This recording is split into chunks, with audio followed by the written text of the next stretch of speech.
If you bought U.S. stocks at the end of June, you should be pretty happy with your returns. With today's gains, the S&P 500 has rallied more than 15% so far this quarter and is on track to be the best quarterly gain for stocks in a decade. So, is it time to put even more cash into stocks? Well, our own Zara Button is tracking what some market watchers have to say. Zara.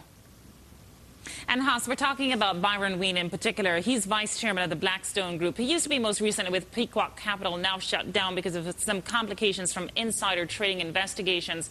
Now, here's a guy, though, that people thought may have been crazy when everything was going haywire in the earlier part of this year, because back then, at the start of this year, Wien had forecast a rally of about 33% this year to 1,200 on the S&P 500. Now, well, we're halfway through there, and he says he's sticking to his thesis because of a stronger economy. That's one reason, plus better than expected earnings in 3Q and 4Q. And he's looking at earnings for the S&P 500 combined of about $60 a share this year, much more bullish than the 56.33 that strategists surveyed by Bloomberg are looking for. Now, here's why you might want to listen to him. Well, at the start of 2008 last year, he correctly predicted that there was going to be a recession, and he had also said that we'd see a 10% decline in the S&P 500.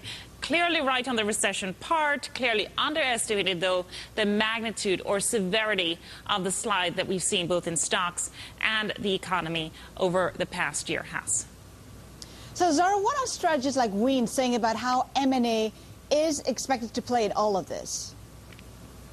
Well, the expectation is that M&A is going to pick up as investors and chief executives get more confident and prices still look attractive. And Wien said that today in an interview with our Rita Nazareth. Now, two multi-billion-dollar deals that we've been talking about pretty much all day long. Xerox buying Affiliated and Abbott buying the drug unit of Solvay. And add to that some smaller private equity deals as well. A manufacturing company like Gentech being taken over by American Securities, and Pomeroy IT Solutions getting bought out for $6.50 a share by Platinum Equity. So all of this, the private equity involvement as well, has other investors saying they're more confident that more deals are likely to get done.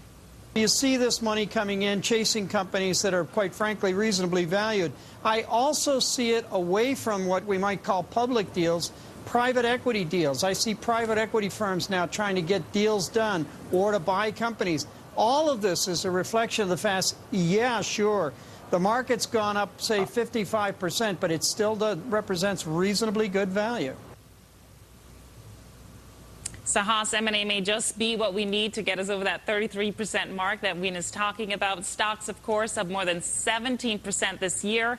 35% for the tech-heavy NASDAQ. So if we see more M&A deals, especially in this technology space, we've been talking about some of the IT services industry that basically outperformed today. A lot of the names I'm talking about, computer sciences, Infosys as well over in India. Those stocks did very well today based on that deal that Xerox did with Affiliated Computers. So we could see more and more stock appreciation. Back to you. Definitely watch that space. Zara Button, thank you.